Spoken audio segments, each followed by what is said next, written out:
From CBS News headquarters in New York, this is the CBS Evening News with Walter Cronkite and Eric Severide in Washington, John Sheehan in Cairo, Bert Quint in Suez City, Ed Rabel in Miami, Terry Drinkwater in Los Angeles, in Washington, Nelson Benton, Marvin Kalb, Leslie Stahl, and Dan Rather. Good evening. The White House told federal Judge John Sirica today that 2 of the 9 subpoenaed Watergate tapes do not exist. One involved a telephone conversation between the president and John Mitchell just 3 days after the Watergate break-in. The other concerned a meeting at which John Dean says that he told the president he was cooperating with the Watergate prosecutors. Nelson Benton has the details. The first public word that 2 of the 9 tapes do not exist came from Judge Sirica, who had been so informed earlier by presidential lawyer Fred Bazart.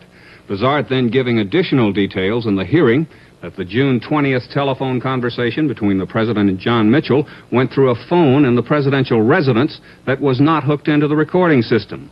That the president's conversation with John Dean in his executive office building office April 15th had not been recorded because of a technical malfunction.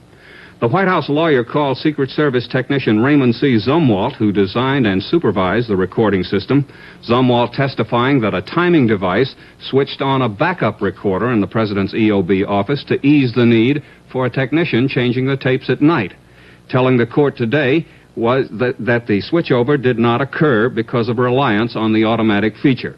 Zumwalt said that the recorder operations were checked on selected occasions.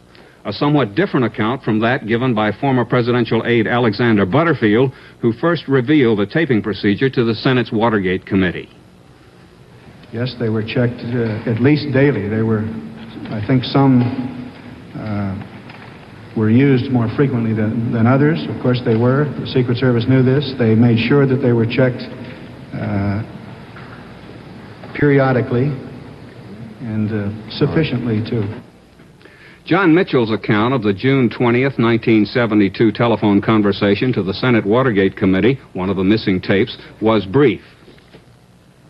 On the 20th of June, when I talked to him, I apologized to him for not knowing what the hell had happened, and I should have kept a stronger hand on what the people in the committee were doing, etc.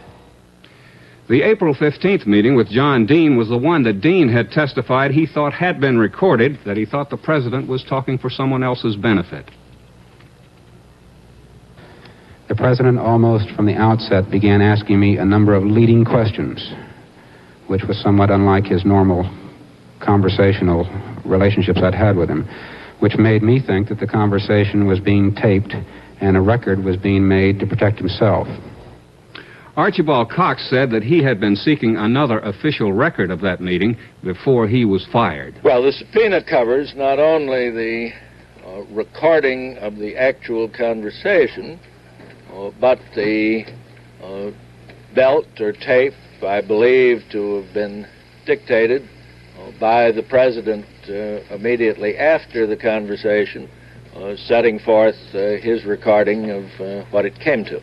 Is that one of the papers or tapes which the White House has been reluctant to relinquish? Well, it's one covered by the subpoena and therefore hasn't thus far been produced. As today's court hearing recessed, Hal Walker questioned presidential attorney Bazart. Isn't it rather odd that the 2 key tapes that were asked for here have suddenly turned up missing, and your witness has already testified this is the only time it's ever happened? It'll become clearer as the hearing continues. And I would suggest you withhold judgment until you hear the entire matter before. Do you expect the matter will wrap up tomorrow, then? I would hope so. Senate Watergate Chairman Sam Ervin was asked whether he thought the missing tapes development was curious. Ervin said everything about this